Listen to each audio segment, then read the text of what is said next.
The most listened to radio show on the planet. Even the other stations are tuned in too.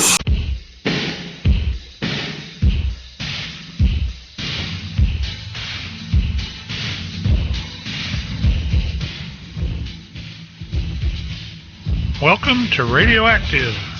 Join us as we look at technology and life in the world around us, and have a little fun with it too. I'm Pat Morrow, and... This is John Brown. I'm Flora Morrow. And... I'm Dale Miracle, and this is Radioactive.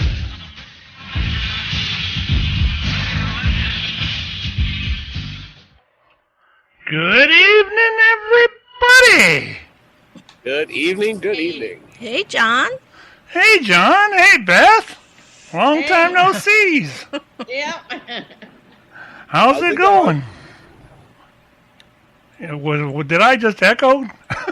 Yeah, no kidding. No, I'm on my way home right now. We decided, it was kind of a cold and crappy weekend, wasn't it? Yeah, pretty much. But we still decided to go to the island. We went to Put-in Bay, and it was probably one of our better trips. Yeah, we weren't out in the sun or swimming or anything like that, but it was still a lot of fun. It was beautiful out there. So, and watched that really stressful wind. We went to a bar. Oh, that flipping wind was great. I'm telling you, I gave up I must have given up 6 times. And then I got up and I walked away from the computer, and all of a sudden, there's Odell Beckham. Yep, he won that game for us. Yeah, I agree. If he wouldn't have done that, the defense was demoralized. They would have lost. He was the one that kept hitting it out of the other one's hands too, right? Was he the one doing that where, and that's how we got those interceptions we did? No, he's an offensive player. Oh, okay. Yeah, Odell's an offensive player. Well, what was it? Because I thought there was one of them that more than once did that. So, but I got to say about that. Here's what I got to say about all that. Who let the dogs out? Who let the dogs out? I've been waiting for 20 years to play that song. Yeah. It's I really called this one as a loss, guys. And well, Vegas had Dallas favored by 4. Yeah, it turned around. I really thought this was going to be a loss, but hey, I'll take it. It was really stressful. I mean, there are people walking out. We went to this restaurant and bar called the Boathouse there in downtown. It's on the main drag in downtown Sandusky, Put-in Bay. And there were people walking out after that last touchdown and conversion. They were like, we're done. They've lost this game. Yep. That was pretty much Pat here at the house. I was like, I at least want to stay until they're losing. Then I might get pissed off and walk out. I'm glad I did.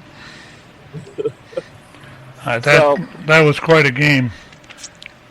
The way back, too, on the lake, because there was no boats out there because everyone called off for the weekend because it was kind of chilly.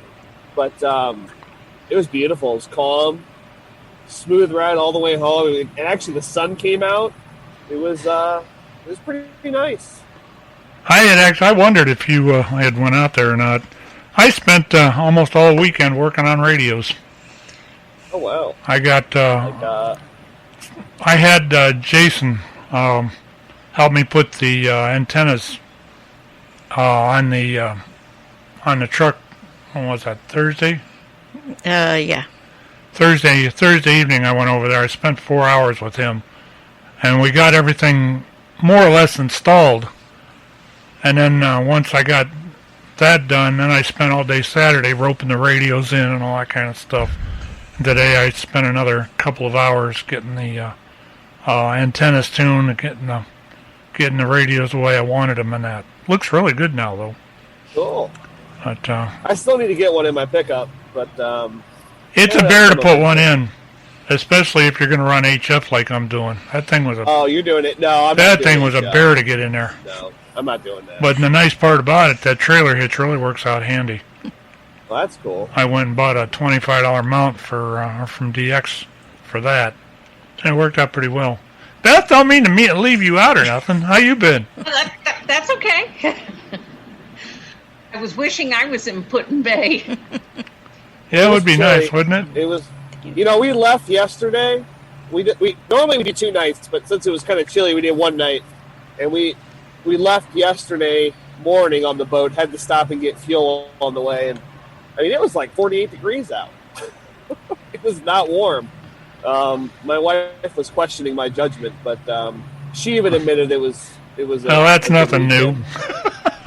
Yeah. I'm supposed to go. Beth, what'd you do this weekend? Tomorrow. I'm supposed to go apple picking tomorrow with my cousin. I don't want to do it if I'm going to freeze. He said he was picking me up at 8:30. Yeah, he said, I'll pick you up at 8:30. I was like, okay. Wonder if they have bags already picked. That's my idea. Pick up a bag that's already been picked. Yeah, that's right. That works for There me. you go. We got several people on their way in here. We got Flora and I, and for anybody that's just now tuning in, we got Miss Beth Ruth, a famous author, famous children's author, and friend of mine. Imagine that! I got a friend. And we got John Brown, and of course we got little Miss Flora Morrow over there. She's actually awake and coherent and everything. Could you turn mine up just a hair, please? How about that? Thank you. Okay. But yeah, I got quite a bit on the agenda tonight. I want to talk some more about the Browns. Eric, when he gets in here, has got a segment he wants to do on why you should delete social media. And I watched a couple of videos he sent me, and it really looks. I can believe what they're saying.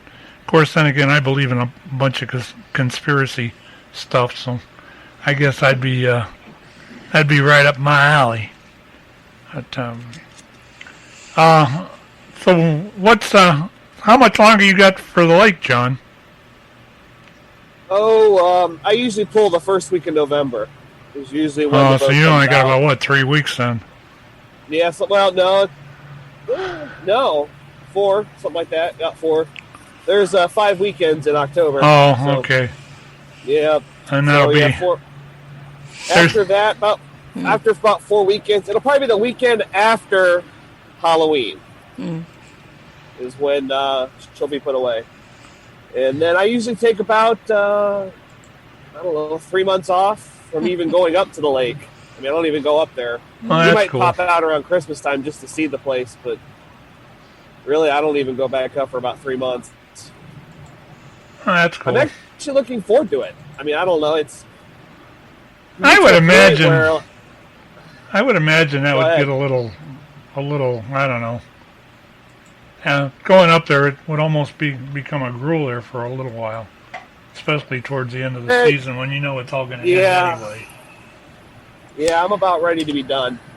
Ready to have some weekends at home. Got to do some inside painting and different stuff. I'm kind of looking forward to just doing little projects and not being on the road so much. So looking forward to that. So what topics do we have today? I'm curious. You said we have a busy agenda. We're going to talk about the social media thing. That's going to probably take most of an hour, I'm thinking, because there's quite a bit there. I've got 2 videos we want to show, and Eric wants to discuss a little bit of that.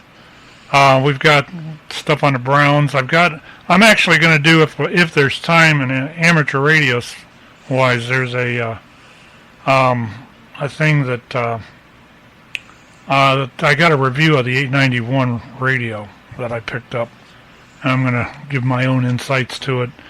But on top of that, we've got things that these are things that really piss me off. Actually, Flora, I think's got a couple of them. Don't you, dear? Yeah, a little bit. And we'll do those in a little bit. There was one other thing. I don't remember what it was now. Anyway, it's kind of a full schedule. We'll get through it. But so what's new in the world of Miss Beth Roos? Well, I've got something for what really hacks you off too. So Oh I'll boy! keep it Oh for boy! that. Oh boy! Well, let's see. I signed with an agent. Oh, sweet! Hey, I saw it was Tony Rubino. That's cool. Yeah, Tony Rubino. I referred someone to you that was looking. Yeah, I saw that too. Okay. All right, I've good been deal. conversing with them. They actually do, Okay. from what they told me, they do a couple-hour show. And I told them I'd consider syndicating them, but you have to be careful with that stuff as far as Live 365 goes. And we have Eric. Eric. Evening, Eric. Good evening. How's everybody doing? Good. How about you? Not too Good. bad for an old man. If I was your age, we'd have to talk. Yeah. But, Old's an understatement. hey, watch that. Hey! He and I were classmates. Hey! Oh man, you were around with the wooden wheel too, huh? Yes, I was. Or when the Conestoga wagons went west. So, Yeah. Yeah, Pat used to work for that company that built them wagons. that's right. Conestoga and Company. They had the square nuts back then. Actually, they were square bolts. You had to make sure you didn't put a square nut on a round bolt. And it looks like we've got another addition here. Miss Melanie. Miss Melanie, good evening. Hello. Nice to see you. And when is your birthday? October 8th. Oh, thank you, Melanie. Could have asked me. You've lowered your voice. Yeah, didn't I, though? I'm not feeling Oh, too good. I was thinking it was October. Richard, stop it! I was thinking it was October 8th. No, Yep, it's I, October 8th. I had Because to go- that's the same day my brother yeah, and sister-in-law's wedding anniversary. What's that, Mel? on Friday I had to have a COVID test done because I'm not feeling too hot, and it came back negative, but they've diagnosed me with walking pneumonia. Oh, boy. Diagnosed you with what? Walking pneumonia. I got the Ooh. boogie woogie flu, too. Yeah. It's just. You had to be my it age in hurts, order to doesn't it? understand that one. Yep. Did you get it, Beth? Yep, I did. It's just like I have a cough and my chest hurts so bad, like really bad. Oh. Are you short of breath? Yeah. You know, those COVID tests are only 50% accurate. I might go get another one. Yeah, and I'm real tired. And, it's just- Yeah, that's all the symptoms. I It would takes- go get another one. They're only 50% They- accurate, really. Conestoga and Company. They say it takes up to 5 days of after being exposed or after actually feeling the symptoms for it to accurately read. see, So I is there started somebody you know you've been around? No. You weren't around Donald Trump, were you? You weren't over. You were in at that Washington, were you? debate the other day. Did you go to that debate up there in Cleveland? I'm sorry. I was just kidding, honey. Actually, that's when I started feeling sick. Was Tuesday. Uh-huh. We got you, Melanie. We got you. There it is. There it is. Must have been. Where I would really, really, really like to talk about that debate, I'm sure that we would probably all be in one big argument by the time it was over with. Yeah. And I'm not sure it's such a good idea. Missy's getting ready to leave, and Yeah, she's let's like not- hearing this going on. Let's not talk about Yeah, we won't talk about it. Although, from what I saw in the news today, he had to go He's out. gonna talk he had about to go- it. He had to go out in a motorcade this afternoon so he could wave to people and tell them he's okay. Anyhow, yeah, we're not going to talk about it. We're going to talk about amateur radio and what really pisses us off and whatever. That pisses me what off. is it? What is it? know what pisses me off Huh? is I got to tell you something. If he went out in the I didn't hear that he went out in the motorcade today. It doesn't surprise me because that's just how Trump is. But the media has been talking about how bad a shape he is and stuff. He probably wants to set the truth straight, make sure people know he's all right. So. All right, should we start that segment?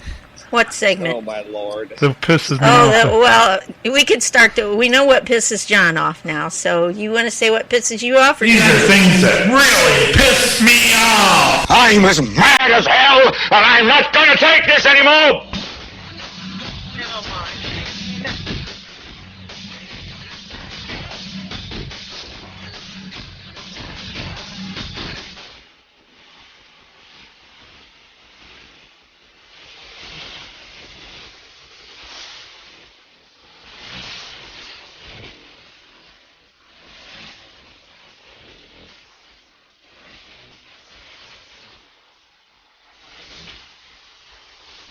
We can't go 20 minutes without getting into that. Anyhow, so do you want to go first or do I go first? John, you go first. You brought this up. Oh, okay. I thought he already said what pissed him off. John, you there? You know what pisses me off? Are all the damn... Yeah, can you guys hear me okay? Yeah, we can hear you fine. Yeah. Okay, because I can't hear you. Okay. Sounds like I'm talking to a robot. It sounds like I'm talking to a robot from the 80s. But hey, if you can hear me, that's okay. So you want to know what pisses me off? Is all these damn comments on Facebook about how Trump should just die. You know, when you go in there and you read the Fox 8 stuff, I mean, there's all these nasty people that go in there and they run their mouth because they don't like him because he's an evil rich orange man, and they have no understanding about what the man's about or anything, and they just go in there, oh good, I'm glad he's got COVID, oh that's great. That's what pisses me off. I mean, that was the same with when Rush Limbaugh was diagnosed with cancer.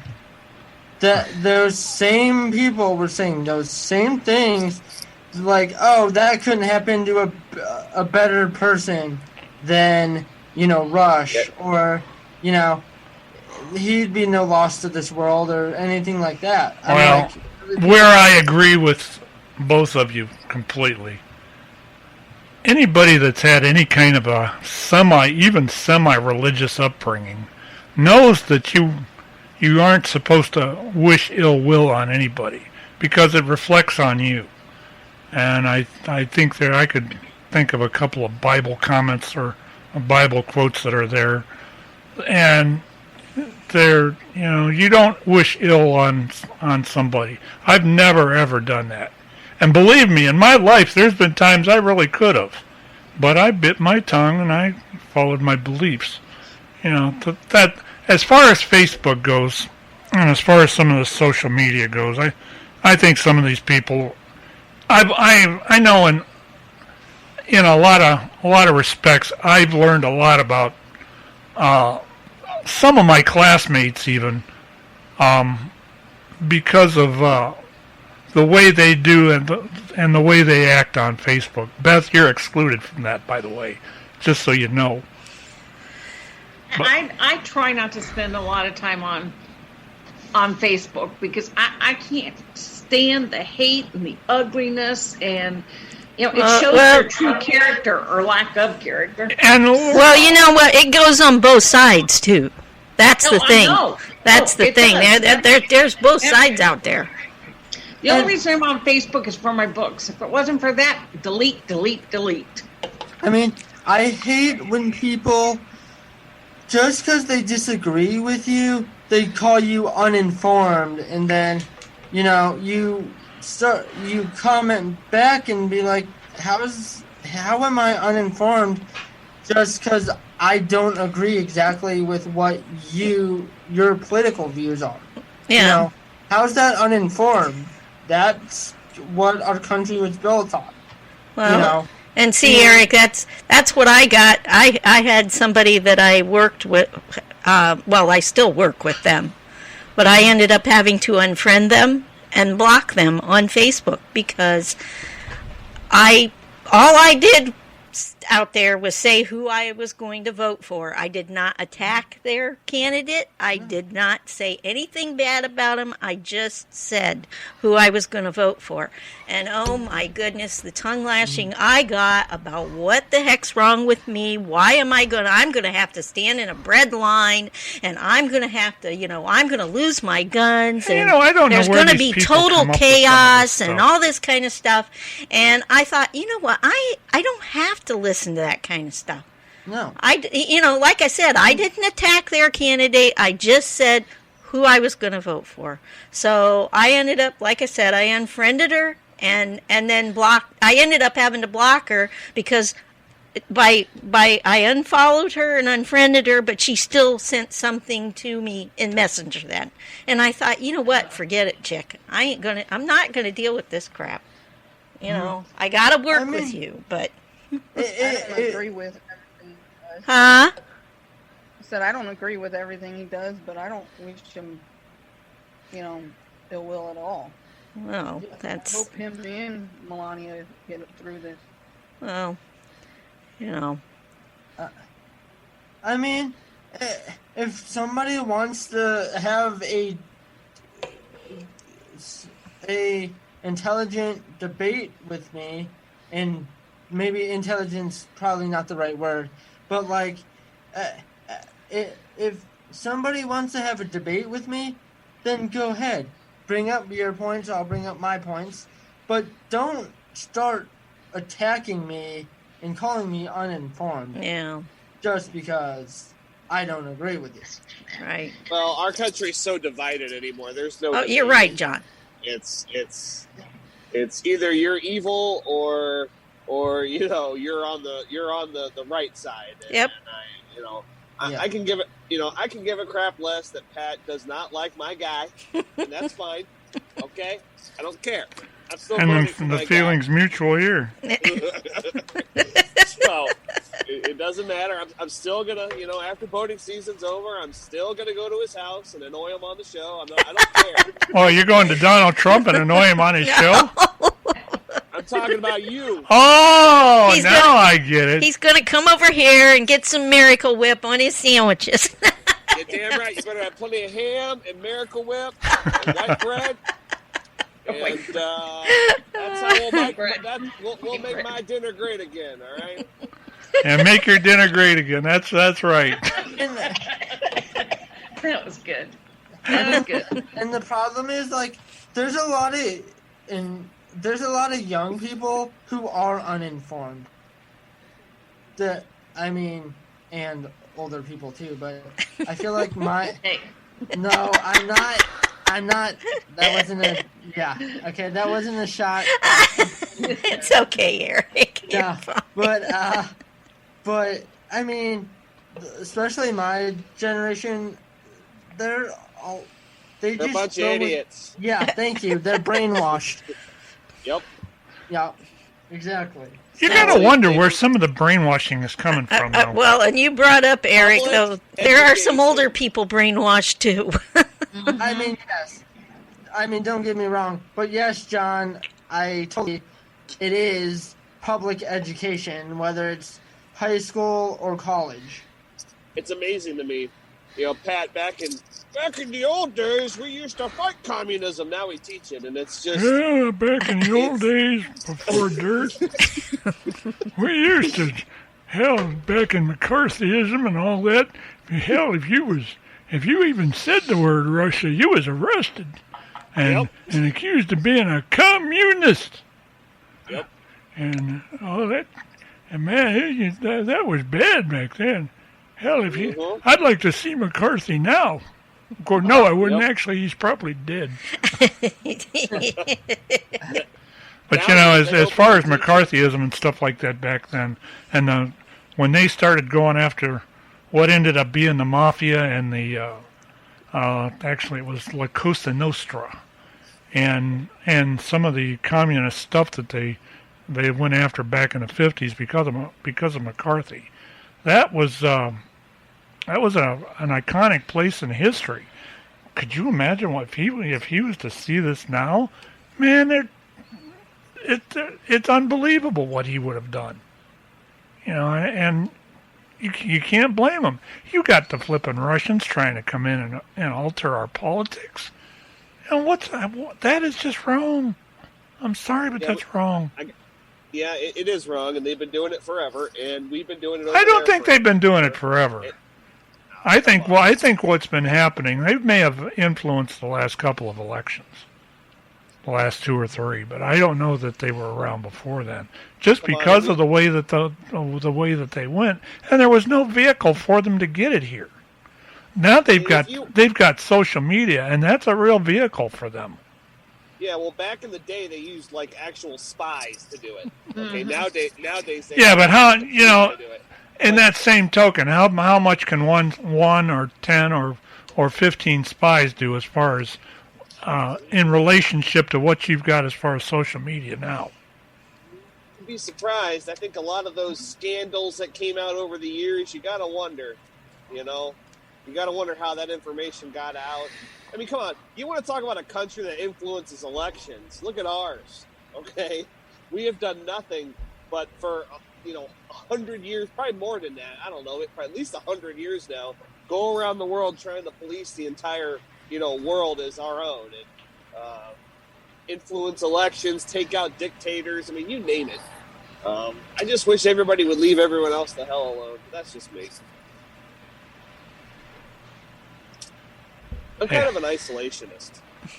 Yeah, well, George Washington was too. I really am. Like, I'm one of those guys that says, bring our boys home, put them on the border, and, shoot anything that comes close. I really am tired of the world and politics and, Russia influencing this and us going over there and bombing this. I'm just sick of it. I don't agree with it. It's a waste of money and time.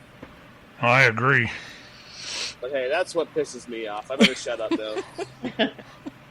Okay, let's take and change the subject off of politics, which we've covered more than enough now.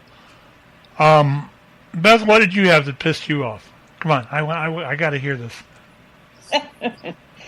So Walmart picked up all my books, and they I've sent links on Walmart's site for my books.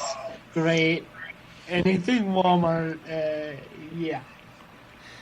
So anyway, I was super glad to see that Walmart was carrying my books and all that. And so people started private messaging me and saying, you need to give us the name of your publicist and the name of the contact at Walmart. And I said, no. And I was called every 4-letter word or 5-letter word that you can think of that was a very colorful metaphor. So I don't owe them. I worked hard to get those contacts, and I worked hard to get where I am. And everyone thinks I owe it to them to give them all that information. They don't want to work for it. They want you to give it to them and demanding. And it's just... Are these other authors or what? Yes. And this one lady in particular, oh my gosh, she found my email, she found my private, and Facebook. And if you don't give me this, I am going to write letters to your mayor, to everybody, and tell them what an awful person. I mean, it was just awful. It was just awful. And so then who are these people?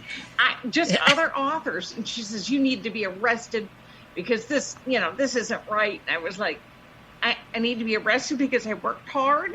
Hello? No. And so that's what pisses me off, is people think they don't have to work to get anything, and that the people who do have should have to give it to them. Hey, were they millennials? Yes, most of them. Nail on the head. There was a 70-year-old lady that she was kind of funny, and I kind of felt bad for her. So So anyway, so I emailed Tony, and I was like, Tony, I'm going to start giving your name out so you can make some money. You just tell these people you'll rep them. since, you've been in the rep business for 40 years of, promotions and that. That So, amuses me that he did that after he got out of school. I know. Isn't that funny? He just So didn't seem like that kind of a kid. He was so quiet. Yeah. So, anyway, he was a band nerd. But at any rate, he made good for himself in the promotion industry. So I posted his name. And you know what? I even put the link to his name. And that still wasn't good enough because then I had 1,000 people. Well, it wasn't 1,000. It was probably 30 people email me for all his contact information. And I was like, Write him. I was like, there's a link on his site. If he wants to talk to you and respond back to you, he will.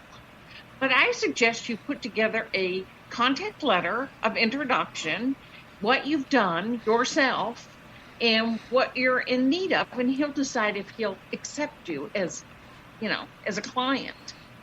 And oh my God, you'd think I was, Cruella DeVille. So it was ridiculous. And that was my day yesterday and today. Once word got out, my books were Walmart, especially Walmart.com. Anyway, that's what pisses me off. It's like you need to work for it. It's because today's society, they don't want to work for nothing. They don't want to do nothing. They just want the easy way out. Yep. Yeah, and like I said to the one lady, I said, have you had anyone review your book to see why it's not selling? And she goes, my books are good. I don't need any reviews. I was like, oh, boy. Sucks. Even Harry Potter had reviews, okay? Come on now. So, it's just stupid things that you get. And they expect all your contact. The one lady, I guess, did a Google check, and she says, oh, gosh, you have movies, too. And she said, I'll send you my book. I want you to make it into a movie. And I was like, if I'm making a movie, it's my own. So, no. You need to go out and find a producer that will take your work. And then, of course, I was accused again of being a snob. And, I was like, well, okay, I'm a snob, I guess. And I'm not. So I'm just willing to work and uncover contacts and go, no, you can't be afraid to go after your dream. Yep. And when you fall, you get back up, dust yourself off, and try again. I mean, that's what my grandmother always taught us. Unfortunately, most of these people were never taught that concept. So they're all given participation trophies. So they Yeah, John, were you given a participation trophy? Me? They don't do that down south. They only do that up here in Yankee Land. I don't know. Oh, that's how it works, huh? Yeah. No, I mean, it's, growing up, I don't think I had many trophies. I won a few swimming and soccer and things like that. But yeah, I mean, I don't know where all these participation trophies started popping up. I told you, it's my generation, man. They're ruining the world. Yep. Well, I guess they know my stand now. Well, good. And one thing, I know you said politics was over, but they're hijacking your party. That's basically what they're doing. They're hijacking that party. Well, they're hijacking both of them. If you look at it. I don't know. Yeah. Most of my generation's pretty left, But when I say left, they're like way over there, like way left, like over the ocean left, Well, I'm not. I'm not. I'm middle of the road liberal myself. I do say I am a liberal. They're hijacking your party. But, the other thing that I said I wasn't going to talk about that damn debate. No, you said that. But, yeah, you did. You did. Please. Let's move on. Why don't we? I'm having trouble with that. Why don't we? Do we need to perform an intervention again? Oh, no. Hey, let's move on. Ever since that intervention, they've won 3 games ever since that intervention. I know. Yeah. And they weren't supposed to lose the last one. Or they were supposed to lose the last one. Dallas was favored by 4 points.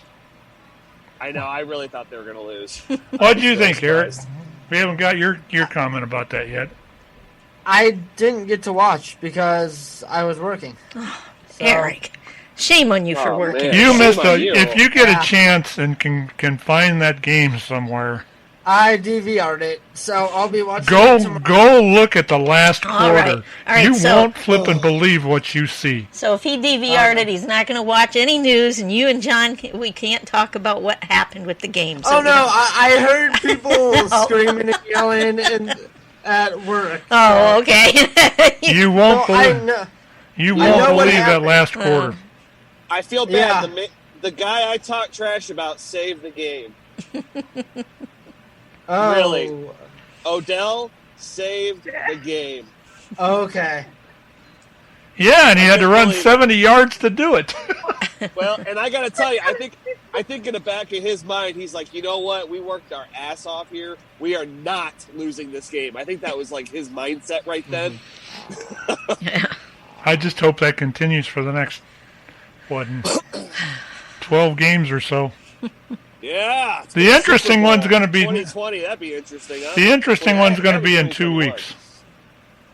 That'll tell us if we've actually got something or not. They got Indianapolis next week.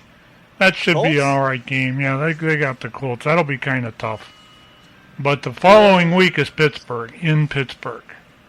And that's always a hard game for us, and that's that will tell us if what we've got is coming together or not. Cleveland looked better today than I've seen them look in 15 or 20 years. That coaching on that team today was far above reproach. That was actually really good football.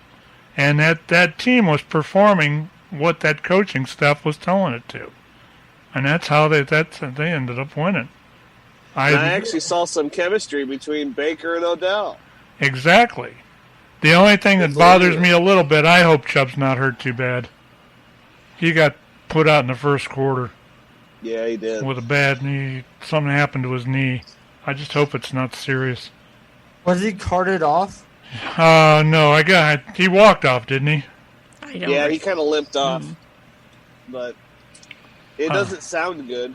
So we'll just have to see.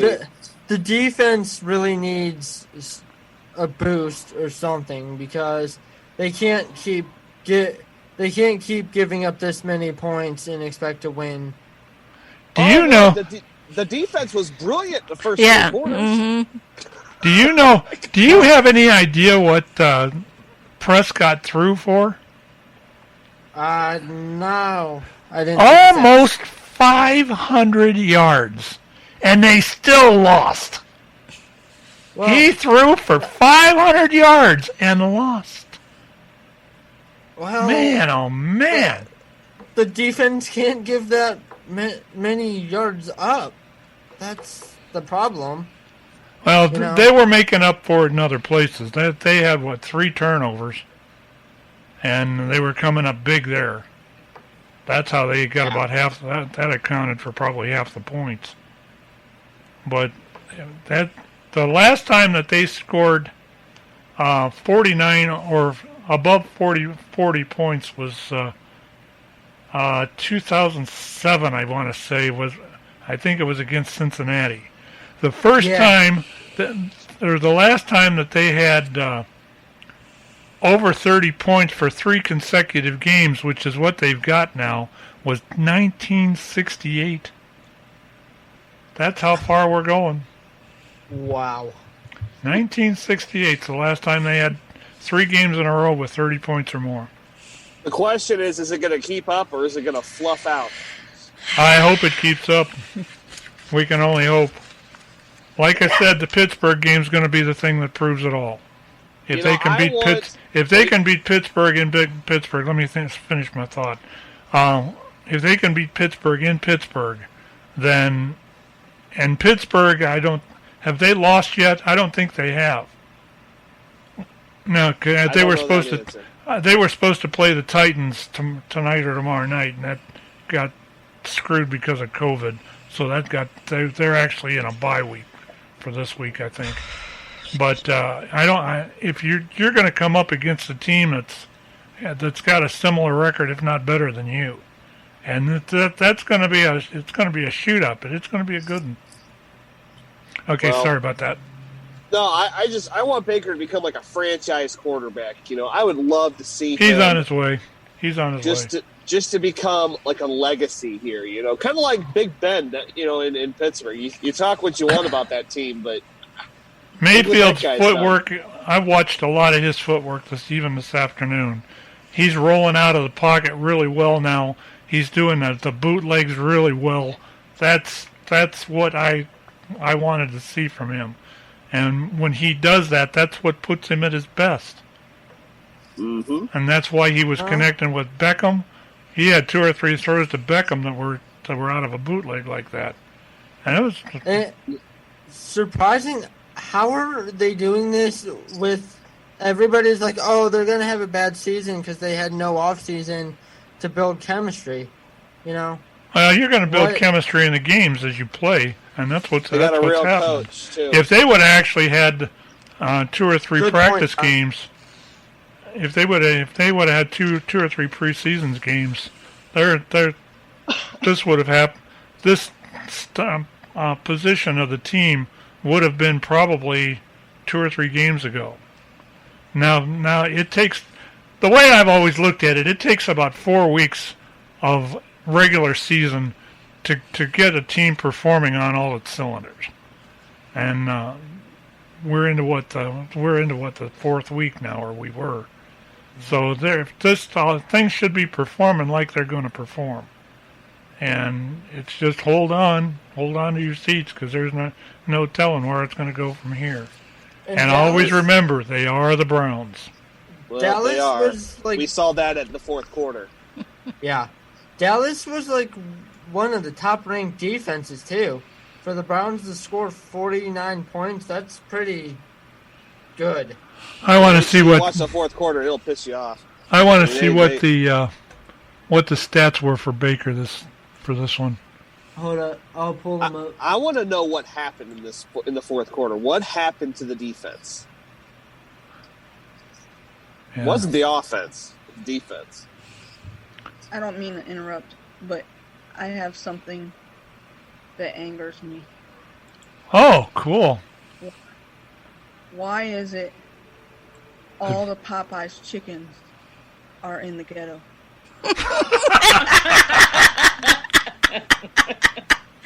Well, Okay. That was good. You know, Flora, there's one that yours will go right in with that. yeah, I know. You want to tell her that? Well, it's not quite the same, but, you know, to answer your easy question, Melanie, I think you know the answer to that, but Listen, I'm thinking that's a touchy... Supply and demand. Huh? Okay? Capitalism is supply and demand. You go where the demand is. If it's in the ghetto, it's in the ghetto. Well, something that really upset me last night. Last evening, I mean, Melanie knows how it gets around here sometimes, discussing what we're going to have for supper. That we bounce back and forth and around and around. And because of the way things are right now, usually I have to drive to go get whatever. Well, I didn't want to have to go very far away. And so there is a place down the road, initials are BE, that where you can get piggy pancakes. And it's not breaking even. You can get piggy pancakes, and My son eats those. does he? Yeah. Well, we've got a couple people here at this house that like those too. Well, it was about 7:30 that we finally decided, okay, this is what we're going to do. Everybody decided what they wanted, and I'm on the phone trying to call and get this ordered. 3 times I got put on hold. It rang, and then it comes on with this automated message telling me that if I wanted to order curbside, to press 1. I pressed 1. Then I get put on hold, and after 3 times, after a few minutes, it goes through this thing telling you, if you want to expedite your order, go online and order it. I'm like, I don't want to go online and order it. If I wanted to go online and order it, I would have done that already. And so, 3 times it does this. And this was 45 minutes before they closed. They were to close it at 8 o'clock. So I thought, you know what? It was going to take me probably 15, 20 minutes just to go through the flipping website to figure out, okay, let's see, this person wants this, and we want so many of this and so many of that and this and over here, but I want this without this and add that, and I'm thinking, I ain't going to be getting through this. So we ended up having, we had Mr. Hero instead. Oh, no, I'm locked up. Uh-oh. Can everybody hear us yet? Yeah. We're locked up, so chances are we may end up having to close down. Huh? We need to change that board operator. It's not the board It's operator. not the board operator. It's the. I rebooted this damn computer. It's the computer has locked up again. For some reason. Facebook is going through an update. I don't know how long it's taking, but yesterday, no, it was Friday. Friday they were doing the update. I don't know if it's still going on, but it was locking everybody up on their live feed. Huh. Well, I've lost the mouse. Huh.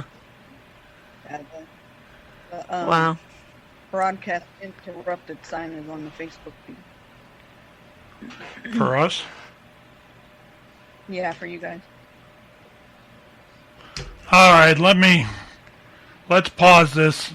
I'm going to have to redo Zoom and everything else. In fact, the Zoom should work because I used my my personal account. So when you see us come back up, just try to come back in. We'll be back in a couple of minutes here. We just stay on the Zoom thing then? Yeah, you can probably. All right. See you in a few. Everybody's going to get a huge pay raise. No, only the people who work in the deli. Oh. Yeah. Okay, we're back. And maybe bakery. But everybody else is... Sorry for that slight interruption, Hi, folks. Dale. We're back. Oh, is Dale in now? Hear us. Hello. Hey, Dale. Yeah, there's Dale. Are you on the road? You're not on the road, right? No, I'm in my bedroom at home. I'm scheduled to go back tomorrow. You haven't ran across any of those crazy protests where they tried to jump in your truck, have you? No. Very good. Okay. Go to the... Now that we've had crazy people are. all that fun. You know what's crazy? Progressive told us not to drive into Cleveland during the debate. Really? For 2 days, the day before, day of, and the day after. Huh. Anyway, we're back. They didn't want, we're they back didn't want live. bad publicity. They didn't Right. want one of the progressive cars to be on the news. Oh, getting its, yeah. crap beat out of it. Mm. Oh my goodness. Progressive insurance. I thought you meant progressive people. Sorry. No, insurance. That's who I work for. Oh, I'm insured by them. Oh, well, thank you. That makes me happy. I like to see our customers. Yeah. But yeah, I mean, they were telling us to stay clear during the debate. They didn't want to be a headline. Don't blame them.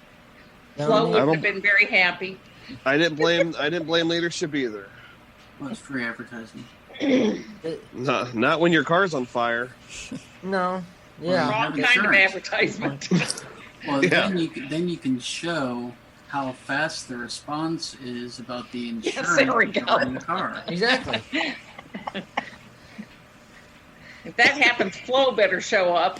Yeah, it doesn't work like that. I was going to say, John's kind of And she like doesn't Flo, have isn't the, she? fix your car Isn't he? tool for the, Yeah, there we go. Yeah, yeah. John's on the I've claims had- end I've of had that. Progressive Well, this time I'm thinking it's going on 10 years, 11 years. I think my parents had them for 20 some years.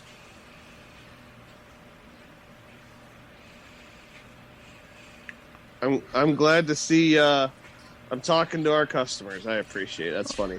Well, Missy and I used to have it. Are we back? Yeah, we're back. Yeah, Missy and I used to have it on the I'm van. seeing something on Facebook now. It just popped up. Yeah, we're back. You Been know, back for a couple minutes now. I love their commercials. I like the progressive commercials, but the Jake from State Farm. Oh, come on, those are funny. I don't know. I love them. I'm just saying. I love the Jake from State Farm commercials. I personally like the Bigfoot commercial. Well, yeah. That's my favorite. I don't like the company because they screwed me over once and they screwed my parents over once. So Oh, I love yikes. the commercials. Mm-hmm. Dale, did you happen to watch those videos that I sent you last week? I can't remember. We're actually going to do both those videos. From that documentary about the Facebook. Eric, I've got both those cues. We're going to watch them. They make the social media sites addictive.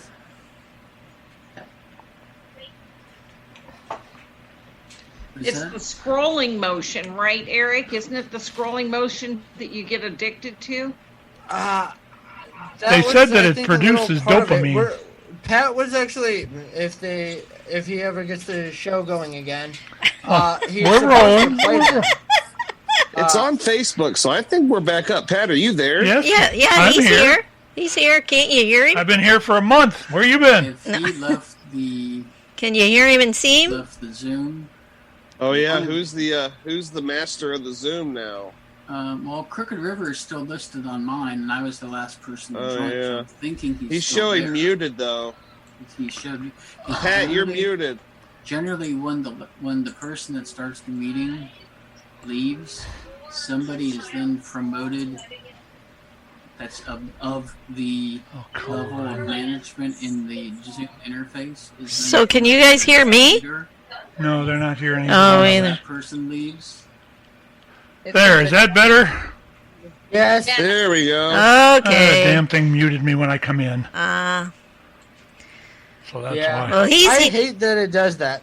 By the way, Pat, to answer your stats question, Baker Mayfield was 19 for 30 for 165 yards and 2 touchdowns. That really wasn't that good. Yeah, I know. So wait, are we back live? Or are we? Yes, we're live. Yes. Okay, cool. We are. Better we were be. we were just in here talking because we were waiting for you guys to come back. Well, I didn't realize it was muted. Yeah, poor Pat sitting here is telling Eric, I've got those in the queue. I'm going to play those videos. Those 2 videos you were talking about a minute ago, Eric, we've got in the queue. We're going to play them tonight. Okay. In fact, why don't we go to that now? I didn't know we were back. Yeah. So I was just telling them about it, and then, of course. Why don't we go to that now? Yeah, well, we could hear you guys. You just couldn't hear us. Does that work for everybody?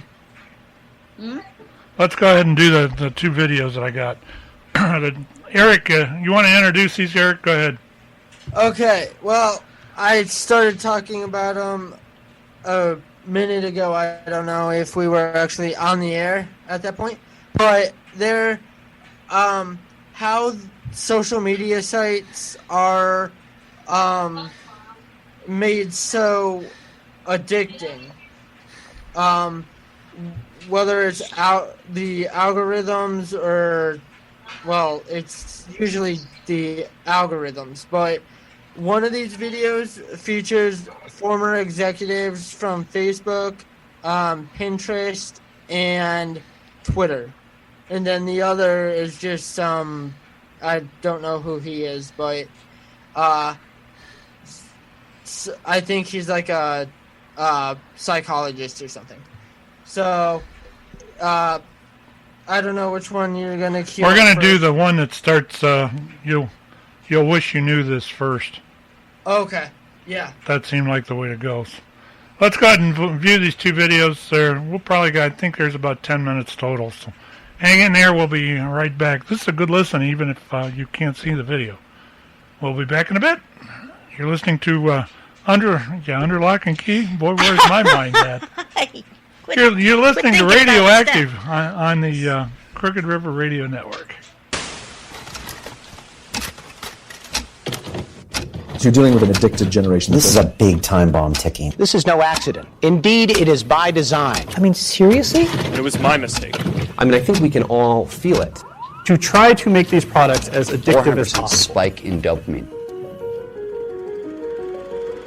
We now know that many of the major social media companies hire individuals called attention engineers who borrow principles from Las Vegas casino gambling, among other places, to try to make these products as addictive as possible. That is the desired use case of these products, is that you use it in an addictive fashion because that maximizes the profit that can be extracted from your attention and data. It literally is a point now where I think we have created tools that are ripping apart the social fabric of how society works. That is truly where we are. The way the technologist Jaron Lanier puts it is that these companies offer you shiny treats in exchange for minutes of your attention and bytes of your personal data, which can then be packaged up and sold. What happened is that the attention economy and this race for attention got more and more competitive. And the more competitive it got to get people's attention on, say, a news website, the more they need to add these design principles, these more manipulative design tactics, as ways of holding on to your attention. You don't realize it, but you are being programmed. Social media tools are designed to be addictive. The actual desired use case of these tools is that you fragment your attention as much as possible throughout your waking hours. That's how these tools are designed to use. Well, we have a growing amount of research which tells us that if you spend large portions of your day in a state of fragmented attention, so large portions of your day where you're constantly breaking up your attention, take a quick glance, do a just check, and just quickly look at Instagram, that this can permanently reduce your capacity for concentration. I am especially worried about this when we look at the younger generation coming up, which is the most saturated in this technology. It's very addictive because if you pull on the slot machine arm enough, you will win. And you never know which pull will reward you. That's an addictive behavior, and it's dopamine that is driving that addiction. So what happens with social media is Robert Sapolsky, who did the foundational research on this at Stanford, calls it the magic of maybe. When you look at your phone and maybe there's a text there and maybe there's not, and you don't know, when it shows up, that high you get, that's dopamine. It's the magic of maybe. Maybe it'll be there, maybe it won't. When it shows up, you get a 400% spike in dopamine. That is roughly the same amount of dopamine as you're getting from cocaine. It's slightly less than an extremely addictive drug like cocaine. And that's what's happening. We really care what other people think of us. So for example, when you upload a new profile photo of yourself on Facebook, that's a moment where our mind is very vulnerable to knowing what other people think of my new profile photo. And so when we get new likes on our profile photo, Facebook, knowing this, could actually message me and say, oh, you have new likes on your profile photo. And it knows that we'll be vulnerable to that moment because we all really care about when we're tagged in a photo or when we have a new profile photo. And the thing is that they control the dial, the technology companies control the dial for when and how long your profile photo shows up on other people's news feeds. So they can orchestrate it so that other people more often end up liking your profile photo over a delayed period of time, for example, so that you end up having to more frequently come back and see what the new likes are. And it's literally rewiring our brain. Even social media, the challenge is, with these terms like Facebook depression and everything. What's that? This is social media depression because whereas everyone's looking at their feed and they're comparing their lives to other people, their highlights of other people's lives. Wow. And there's actually less life satisfaction, more sadness, depression, and stuff like that. And it's interesting because if you think about things that, routinely produce a lot of dopamine, alcohol, for example, there's a drinking age, right? We have a drinking age. The alcohol releases a whole lot of dopamine. It makes you feel really, really good. We say, okay, you can have that, but you've got to wait. You've got to be 21 years old. We don't do that with social media. we're, essentially putting highly addictive drugs into the hands of kids before they have any natural defenses against them. And what you're seeing with internet addiction, with social media addiction, it's the same thing over and over. It's people trying to change their state of consciousness with a device trying to get at the underlying neurochemical chemistry, and it's very, very addictive. And so I would say the problem with the gadgets, and I mean, they're amazing things, is that they proximately interfere with medium to long-term goals, I would say.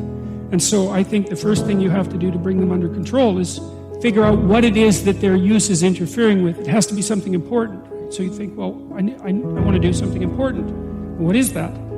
Oh, it could be personal. Maybe you want to have a relationship. You want to get married. You want to have kids. You want to have a career that's meaningful. You want to have a life. You want to have an Abrahamic adventure and be the father of nations, let's say. Well, you can't be ratting away on your cell phone and doing that. And so I think part of it is to set your sights high and make a plan and figure out who you could be and see if obsessive utilization of smartphone fits into that vision of nobility.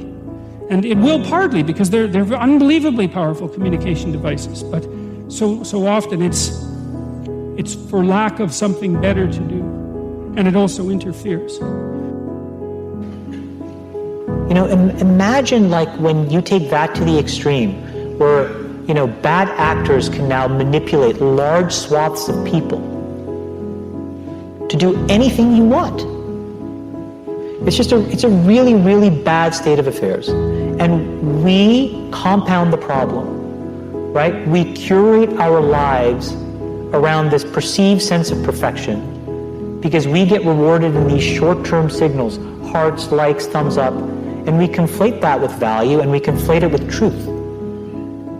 And instead what it really is fake, brittle popularity that's short-term and that leaves you even more, and admit it, vacant and empty before you did it.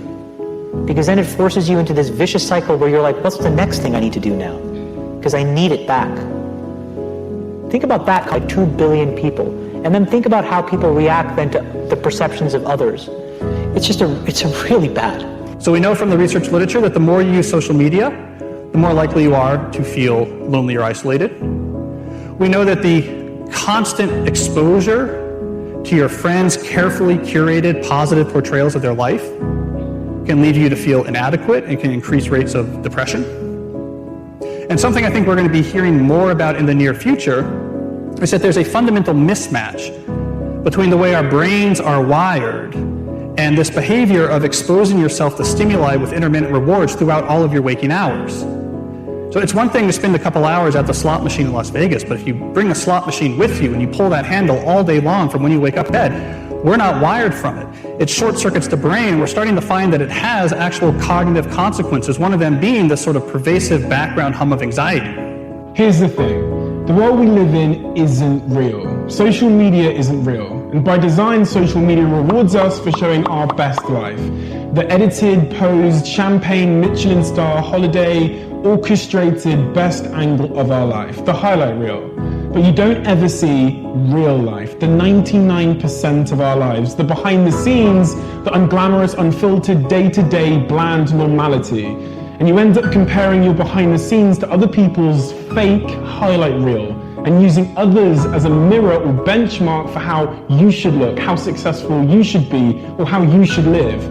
These fake comparisons will only serve to make you feel inadequate and inferior to something that isn't even real. Research continually shows that comparing your life to someone else's creates envy, low self-confidence, low self-esteem, and depression. You compare yourself to other people every single day, consciously or subconsciously, and no matter what I say, you're not going to stop because comparing one thing to another is a natural human thing to do. Whether we want to admit it or not, a big reason why anything has value is because there's something worse or better to compare it to. Think about it. An old brick of a mobile phone with a big aerial is only considered amazing in a world before the smartphone. The horse and carriage is only considered a phenomenal mode of transport until the car comes along. The answer isn't to stop making comparisons, because unfortunately we can't control that. But you have to change the object of your comparison from someone else to yourself. You have to measure yourself against yourself. And by doing this, you start at a base point where you consider yourself to be perfectly fine exactly how you are. But it also is the most effective, motivating, and healthy way to work to improve yourself. You'll become your happier self when you stop putting pressure on yourself to be more like someone else, and when you start comparing real to real. We're in a really bad state of affairs right now, in my opinion. It is eroding the core foundations of how people behave by and between each other. And I don't have a good solution. My solution is I just don't use these tools anymore. I haven't for years. It's created huge tension with my friends, huge tensions in my social circles. If you look at my Facebook feed, I've posted maybe 2 times in 7 years. 3 times, 5 times. It's less than 10. And it's weird. I guess I kind of just innately didn't want to get programmed. And so I just tuned it out. But I didn't confront it. And now to see what's happening, it really bums me out. Back in the 1970s and the early 80s at Xerox PARC, when Steve Jobs first went over and saw the graphical user interface, the way people talked about computers and what computers were supposed to be was a bicycle for our minds. That here we are, you take a human being, and they have a certain set of capacities and capabilities. And then you give them a bicycle, and they can go to all these new distances. They're empowered to go to these brand new places and to do these new things, to have these new capacities. And that's always been the philosophy of people who make technologies. How do we create bicycles for our minds to do and empower us to feel and access more? Now, when the first iPhone was introduced, it was also the philosophy of these technologies. How do we empower people to do something more? And in those days, it wasn't manipulative because there was no competition for attention. Photoshop wasn't trying to maximize how much attention it took from you. It didn't measure its success that way. And the internet overall had been in the very beginning not designed to maximize attention. It was just putting things out there, creating these message boards. It wasn't designed with this whole persuasive psychology that emerged later. If you feed the beast, that beast will destroy you. If you push back on it, we have a chance to control it and rein it in. And it is a point in time where people need to hard break from some of these tools and the things that you rely on. The short-term dopamine-driven feedback loops that we have created are destroying how society works. No civil discourse, no cooperation, misinformation, mistruth. And it's not an American problem. This is not about Russian ads. This is a global problem. Mr. Zuckerberg, would you be comfortable sharing with us the name of the hotel you stayed in last night?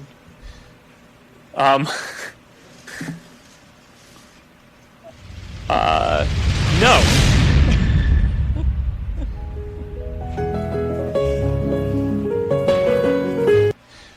All right, I think we get the point there. Wow, that was And I just found that wasn't even part of the documentary that I watched. I just found, which obviously I know we can't add it into the show, but if you get a chance just on your own this week, Pat, I sent you the I saw trailer to the... Yeah, it's unbelievable what... Those videos didn't even tell you half of what this trailer will tell you. Well, there's still one more video to watch. I wanted to break just so we could discuss this one a little bit. Oh. Okay. And, I had never thought about the dopamine end of that. And it's kind of mind-boggling, to be honest about it. And a lot of us are probably, we don't realize it, but we're probably addicted to this thing. Mm-hmm. Addiction is fairly easy to get people. I mean, look at cigarettes. And look at the consequences of cigarettes, you have to wonder what's going to happen with the social media. Could it eventually kill somebody? It has, because social media bullying. Yeah, that's true too. So And it's I can't killed a take bunch any more of it. people, unfortunately. So yeah, it has killed people. I can't take any more of it. I'm going to quit. That's going to be the end of it. I'm done. Then you go off and do strange things. Well, I'm going to play devil's advocate on that real quick. I am not condoning any kind of, online cyberbullying where you hide behind your computer screen and belittle people. That's not a Christian thing to do, right, Pat? Like we talked about that earlier in the show. Yeah. But on the other end, people who kill themselves, okay, or harm themselves, there tends to be other things going on upstairs. Okay. Whether it's an illness or whatever, depression, you name it, untreated something is going on. And I don't think social media is killing anyone. I think it's making monsters out of a lot of people. And you don't think that it could influence somebody's death? I think someone that takes the ultimate choice there probably would have done the same thing without social media. There was already something going on. People who harm themselves. Our brains are not wired to do that. Okay, when you poke yourself with a needle, you ouch, you try to get away. Our brains are not naturally from birth wired to harm ourselves. So there's something else going on. Does that make sense?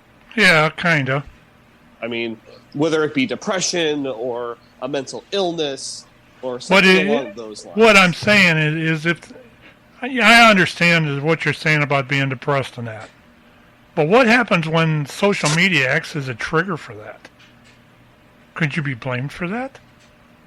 You shouldn't be, because you're the trigger. Why wouldn't you be? It's like blaming the gun. Guns don't kill people. People kill people. It's a similar thing. You can't. The other person on the other side of the social media is what's doing it.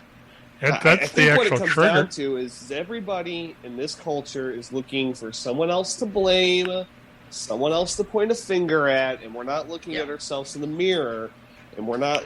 Yeah, I thinking, think I agree with you there. how We can should I be make looking at myself ourselves better? in the mirror a How little can I do more. anything for myself? Especially my stupid generation. We talked about that in the last hour.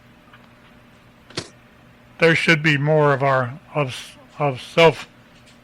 self-examination going on, and there's not.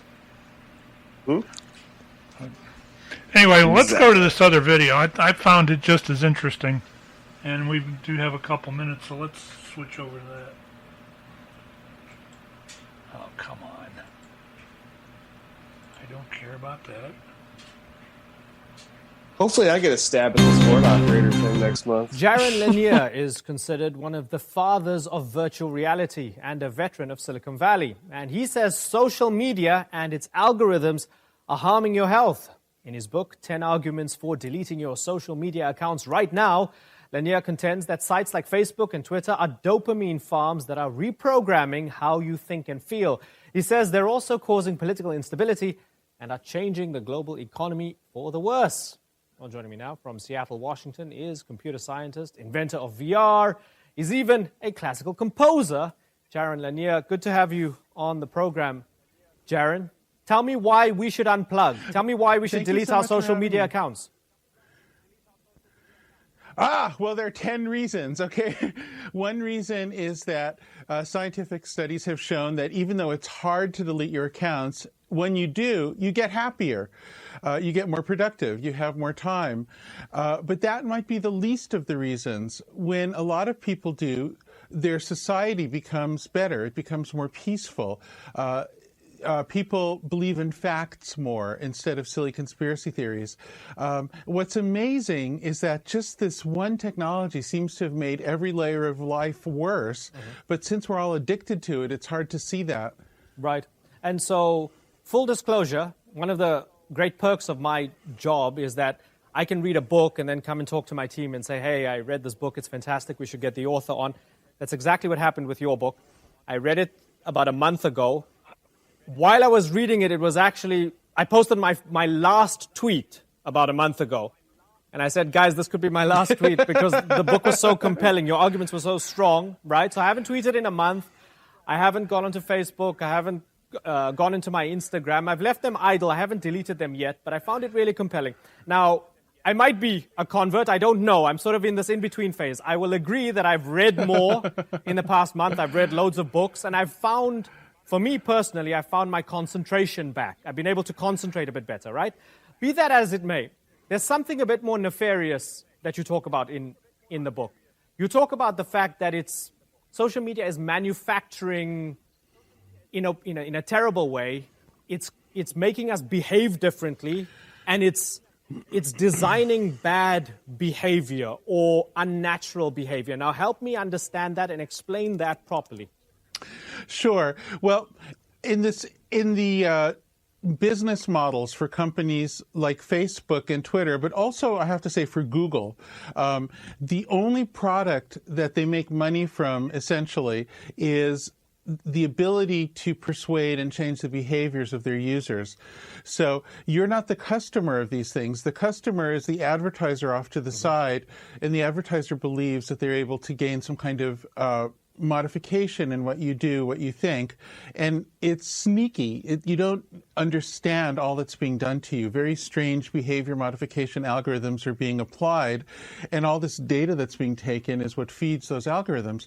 Now, the problem with this is that if you have a society where anytime two people do something together, the only way that's financed is because of a third person who wants to manipulate them, you end up with an entire society optimized for manipulation, for sneakiness, for trickiness. And so what you do is you open it up to all kinds of bad actors to come in and create divisions, ruin elections, make politics insane. And I have to say, we've seen so many examples of that it's crazy to deny it anymore. If you ask, how did an organization like ISIS become so powerful so quickly? Well, it's because the social media technology is designed to amplify exactly the worst people. If you ask, why is violence returning to areas that had been gradually becoming more peaceful in rural India and Southeast Asia and parts of Africa? Once again, we see the same phenomenon. Social media arrives and then the violence follows. And there are too many examples to give. I think so the thing is, though, that people are genuinely addicted. The addiction is technically very similar to gambling addiction. Right.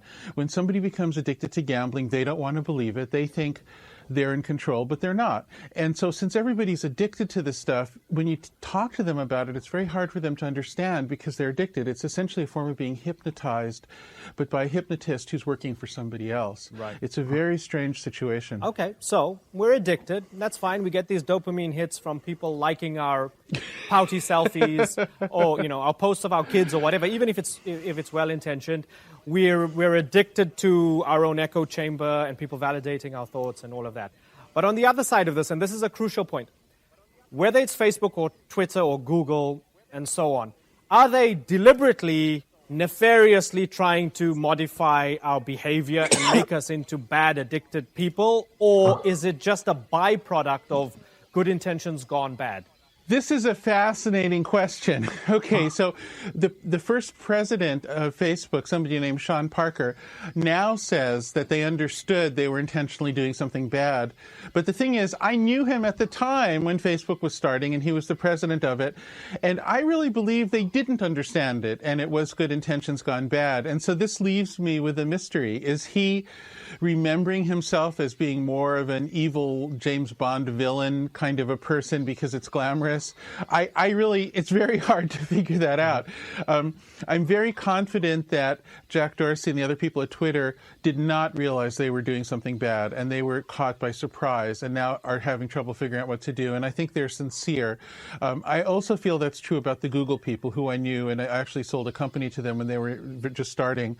I believe that they did not understand the depth of the mistake they were making. I'm not sure if anybody fully did. But in the case of Facebook, maybe they did. At least some of them say they did. A lot of people just say, listen, I use Twitter for work.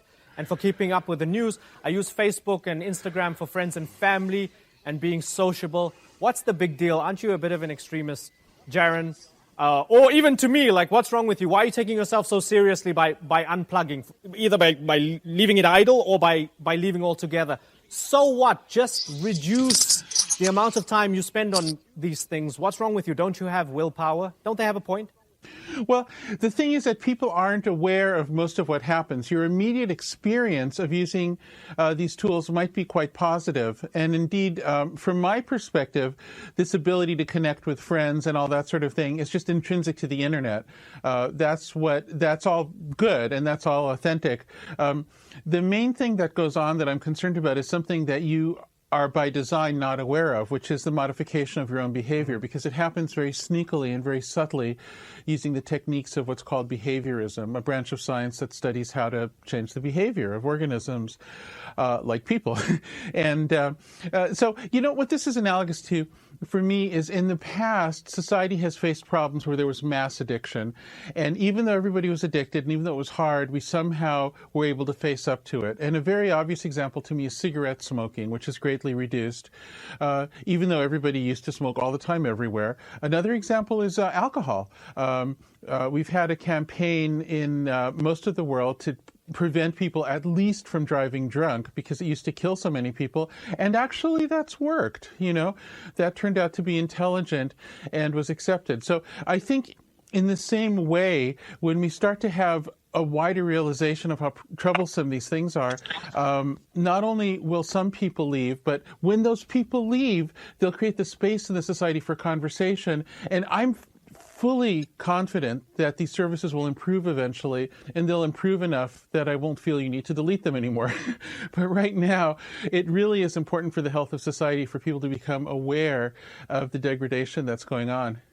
For those who would say, well, if there are 1 billion people using a social media network and, say, 100 million of us stop posting that much and another 100 million delete, you still have 800 million people who are completely addicted and feeding the beast. And what impact is staying off social media going to actually have? Are they really going to listen in Google and Twitter and Facebook? Even if only a minority of people become skeptics of the social media technologies and delete their accounts, that minority is enough to have the conversation. Look, here's the analogy I would make. If absolutely every single person in a society is a drunk, it's going to be impossible to have a conversation about the problems of alcoholism, right? There needs to be there has to be somebody who's sober in order to even start that conversation. That seems to me to be simple logic. So in this case, there has to be just some subset, some minority of people who are not addicted to these technologies, and then we can have a conversation, and out of that conversation will come better technologies and a more moderate and survivable form of them. So I'm social media teetotal for the moment, or tweet total for the moment. I just made that up. It's a horrible dad joke, and I apologize. But so, would you allow us from the show's Twitter and Facebook account to share this interview?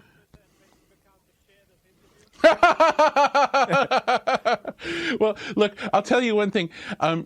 I never tell anybody else what to do. In fact, in the book, I'm very clear, and I repeat it many times. I don't know you, and for an individual, it might be that keeping their social media accounts is the right idea or whatever.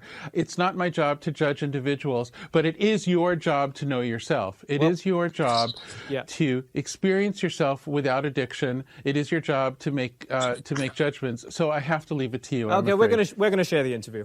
Jaron, it's been a pleasure talking to you. All right, we're back. That was a hell of those two clips were very good. I have to thank Eric for finding those for us. No problem. Yeah, that wasn't even the best clip. We can continue this next week. I sent in the group chat on Facebook, and then John, I sent it to you too. If you guys have Netflix, there is a documentary called The Social Dilemma, and it's about this exact thing. And I sent you guys all the trailer. if you get a chance, watch the trailer, and if you have Netflix, I think it's a must-watch documentary. Well, we can probably continue this next week, at least on this subject. So stay tuned for that. There was a couple of things that got me there. That guy's dreadlocks were awesome. Yeah.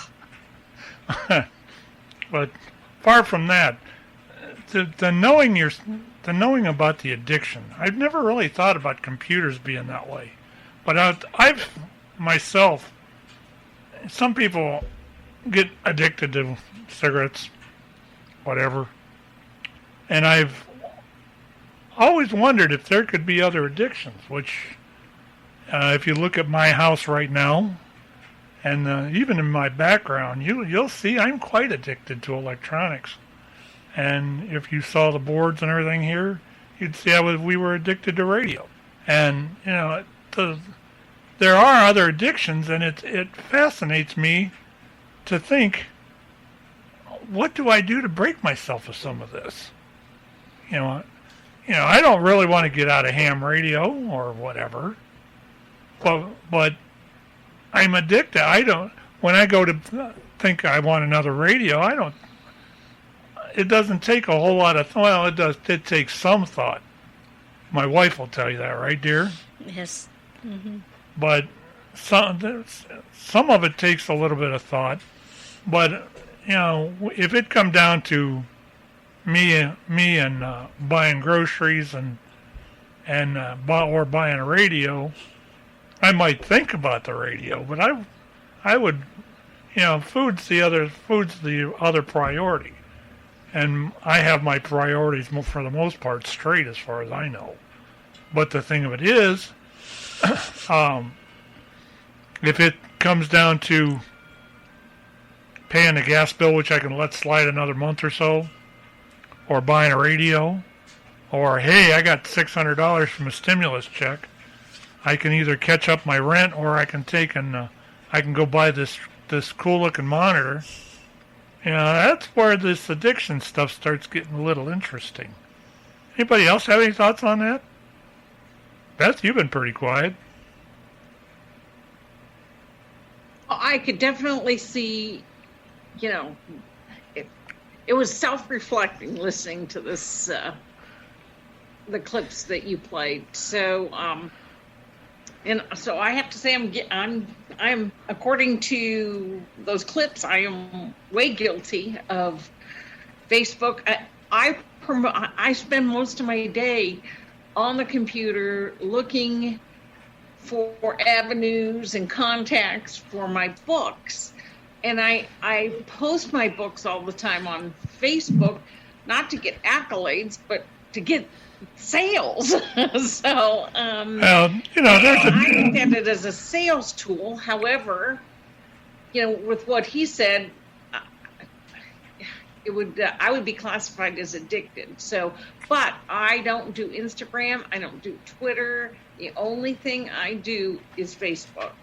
There are differences. I assumed I was doing it for my business, but I guess not. There are differences. I mean, like with me and the different volunteerisms that I do, or that my family does. I'm on Facebook. I've got 3 or 4 different groups for that. And that was originally why I started a lot of the Facebook stuff. I didn't get on here to start talking to people. I just needed an avenue to open up my Skywarn group. And that gave it to me, and we're up over 700 or 800 people now there. But, I hardly ever talk in there. The addiction came from people saying, hey, hi, Pat, how are you? Nice to meet you, and that kind of stuff. And that's where this stuff really, I can see it being very addictive.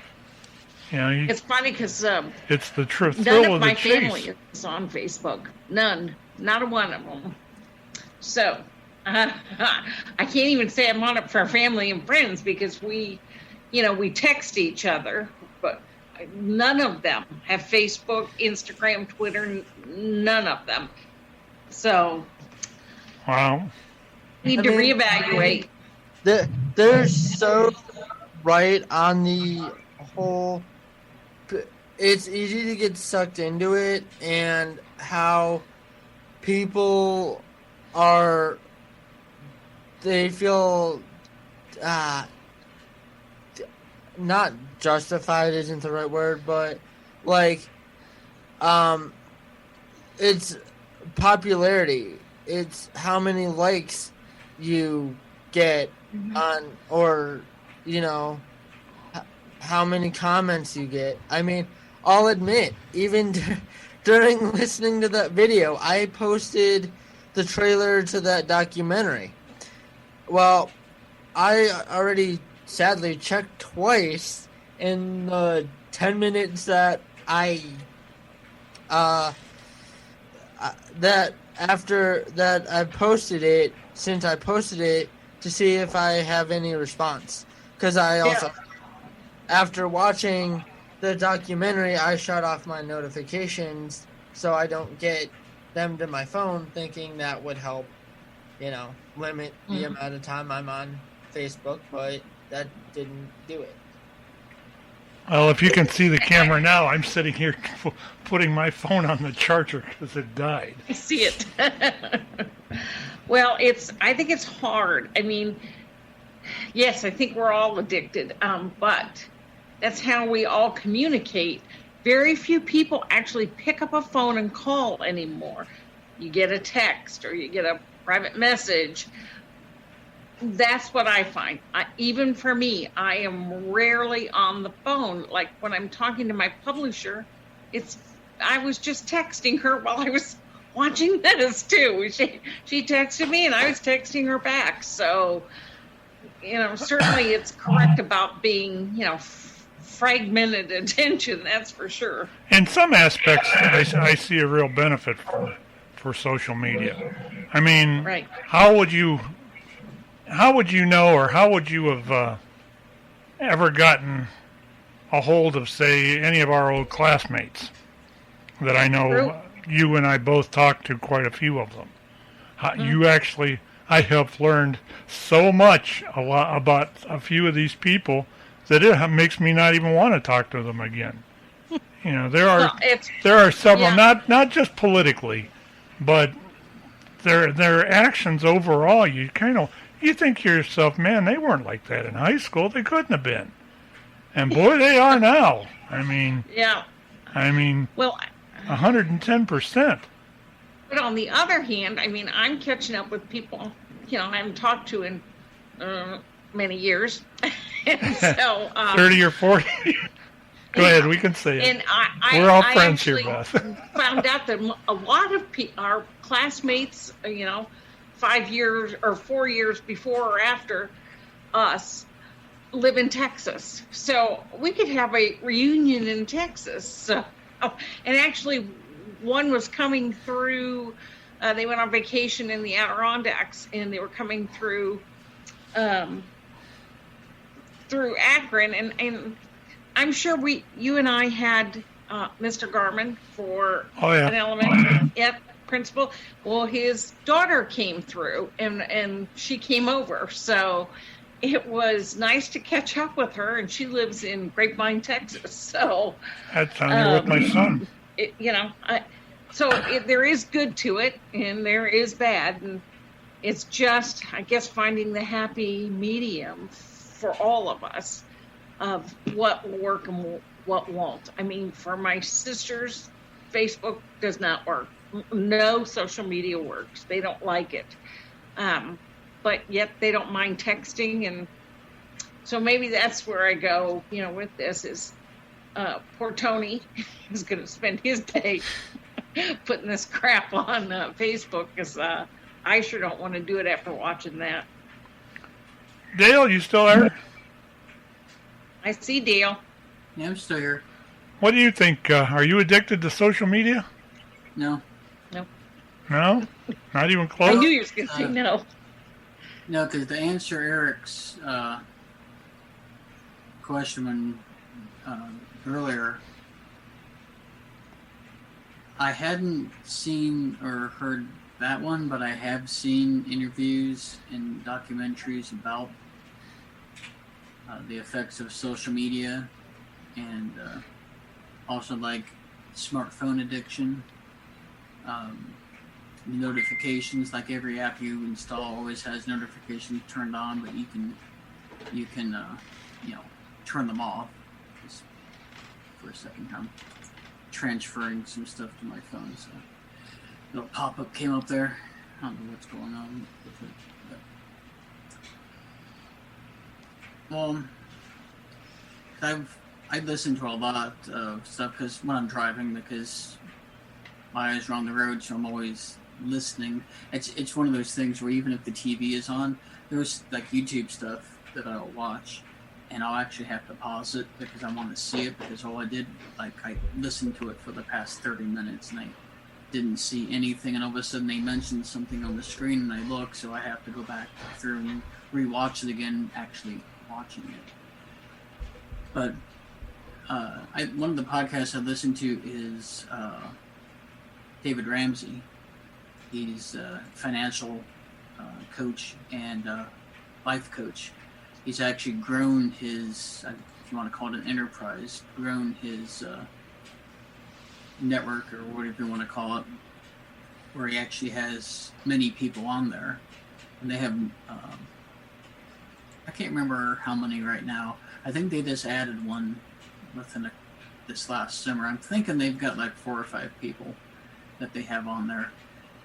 And one of the things that he said, and I was catching up with some of the ones I've missed, because iHeart's sometimes stupid when it tries to remember where you left off, and it wasn't where you left off.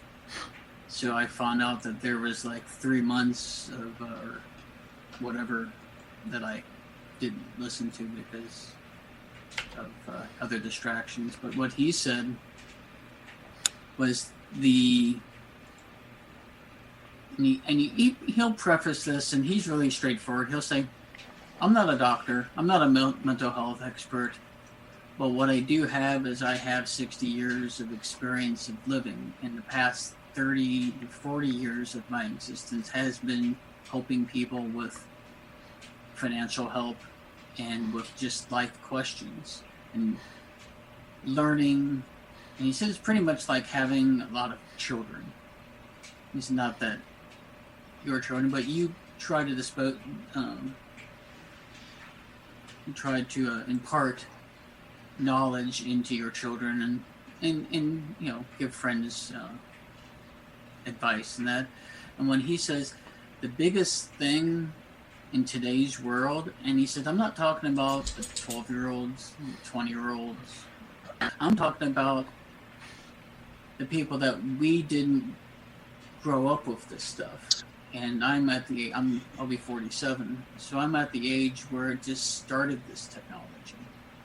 And when you ask me if I'm addicted to that, no, because after 30 years of computers, even though I still enjoy it, I love building them, I work on my network and haven't done that for a while, but I like my computers. I mean, I got phones all over the place here that are not active. I just use them on the Wi-Fi for like podcasting and different things. I just found my old HTC One that I haven't seen in 6 years. So maybe I'm a data hoarder, a technology hoarder. But what he said and what I agree with him is media, and not just social media. It's like Fox News, Headline News, CNN, the Weather Channel. Turn it off. You want the weather? Pick up your phone. What's the weather today? Oh, the weather today is 70 degrees and cloudy with a 30% chance of rain. There, you've got your weather report.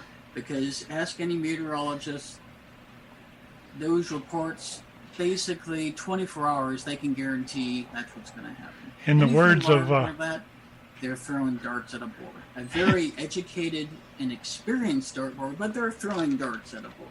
In the words of Robin Williams playing Walter Cronkite, let's go to weather. Roosevelt, what's the weather like out there? Got a window? Open it. Yeah, so You had to, I mean, you had to the whole see idea Good Morning of Vietnam for that. Privacy, like Scott McNeely, who is the CEO of Sun Microsystems, who was a big. I do want to welcome another guest I just saw up there on the screen. Evening, Victoria. Are you addicted to social media? I wouldn't say addicted, but I wouldn't say I'm not very well plugged in. So not to step on Dale's point or anything, because like I know he was in the middle of the point and all of that, but I kind of disagree with a lot of these people saying, "Oh, you know, social media is too addicting," and blah blah blah. Yeah, I get that for some people it may be, but when you have people like myself, where I use it for let's see here, I use it to keep in contact with my kids' school every day. I am on the PTO at my kids' school, so we use that to communicate back and forth. I run a business. Actually, now I'm going to be running two, so that's heavily social media based because I have to do promotion, marketing, training, meetings. That's all social media based. Getting customer leads, that's social media based.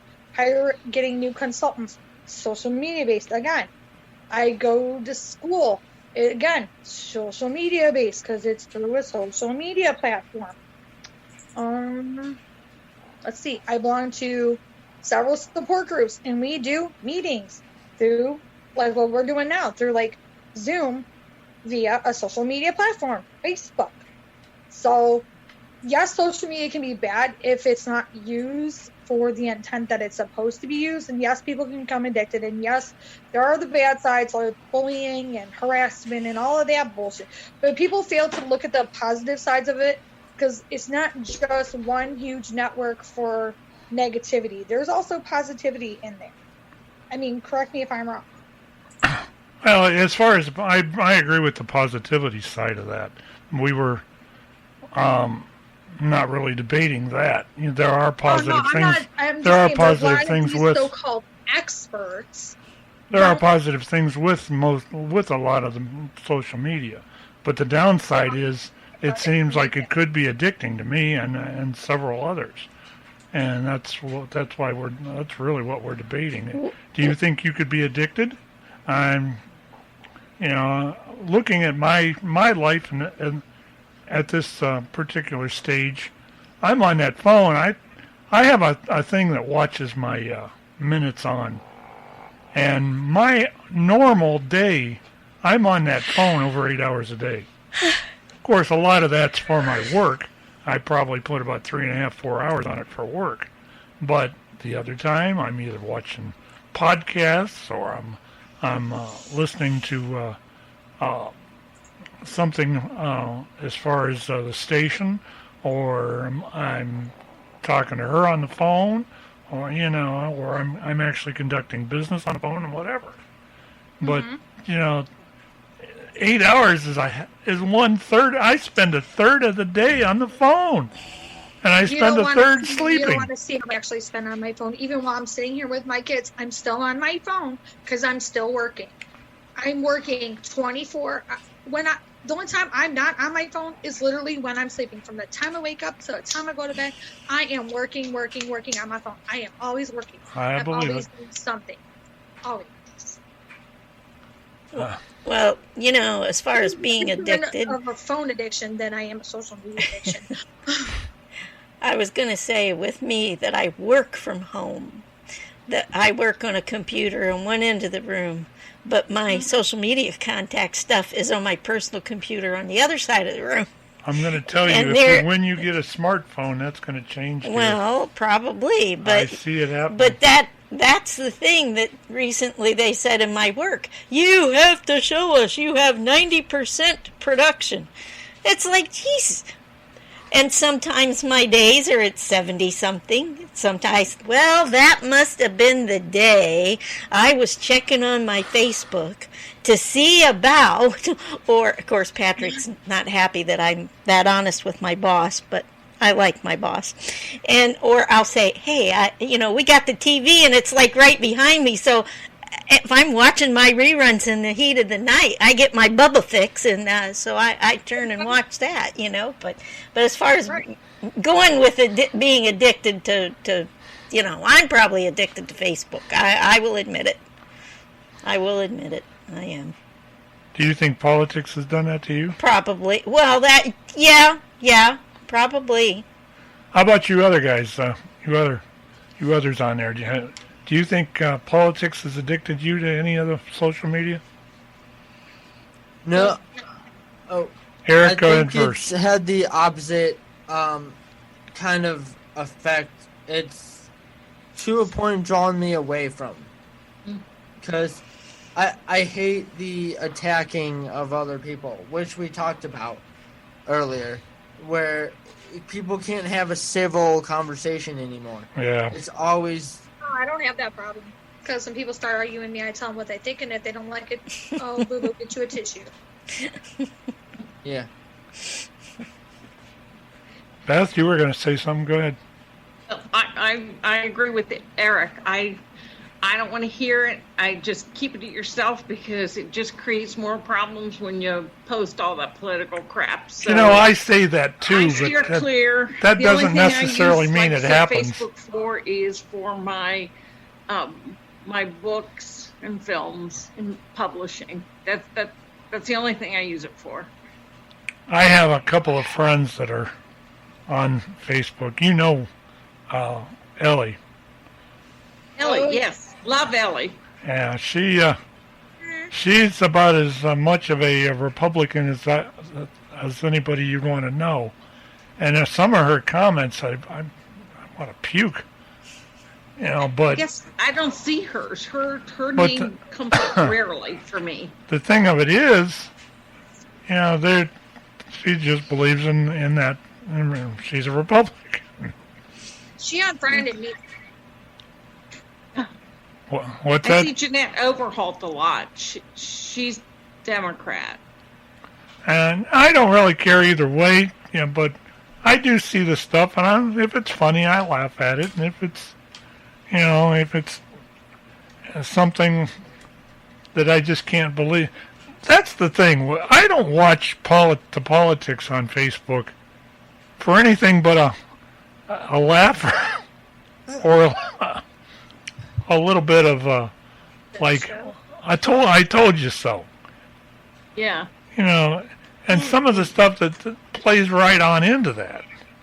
And the problem with Facebook is Facebook itself, because they censor now. This censorship on Facebook has gotten absurd. Right. Yeah. In fact, I played 38 seconds of a song at the beginning of that of this last segment. I got flagged for it. 38 seconds. They flagged you. They flagged me and said, you played 38 seconds of this song, and it's not yours, and it belongs to somebody else. And Wow. I know the 30-second rule. Hi, Melanie. They just nice to have you changed back. their policies the 1st. But October 1st. What they're doing is every time you fart on Facebook, they flag you for it, even if it doesn't mean it. According to what I know of the rules for playing music, anything under 30 seconds, it doesn't matter who owns it. You get past 31 seconds, you get past 30 seconds or more, that's when they're able to start complaining about it. If you listen to the intros of a lot of shows they actually use copyrighted music, you can time those things, and they go to what they call the post, which is right where the music goes down and the voice starts. And most of the posts are under 30 seconds. That's why they call it hitting the post. You can say what you want in that 29 seconds or whatever it is. Well, so I know about the rules with that, but it gets me that they're going to sit there and complain about, and this is what I normally do when I get thing like I did with Steph's show the other night. They flagged it because she used a clip that was readily available on not only Facebook but on YouTube. You can download that thing anywhere, and they flagged it because I didn't have the rights to it. Well, it's BS. It's in the public domain. Anything in the public domain is free is a free for all, and you have to tell them that. And then, about 2 or 3 days later, they'll come back and say, "Oh yeah, that's right. Oh, we didn't think about that. The place, the Warner Brothers or whatever, just took they dropped the restriction. You're okay now." So a couple. You want to go through this crap? I had posted something. Just maybe it was a bad point trying to make, but I'm like, calling me uninformed just because of what my political view is like me just because I don't like Joe Biden calling him a communist. Well, whether I believe he is or not, that's beyond the point, because I even under that I put just trying to make a point here, and Facebook flagged me for it. Yeah, you have to be very careful what you post on Facebook. You have to. There are some things that compare here that actually with Facebook. If anybody pays attention, when you first get dinged, it's not actually a person at Facebook.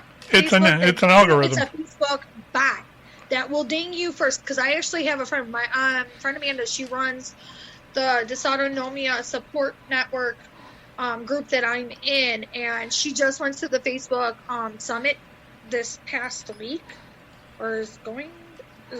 But she learned from last year's that because of their new AI technology that they've been slowly phasing in over the last couple of years, that certain posts will get flagged because they look for certain trigger words.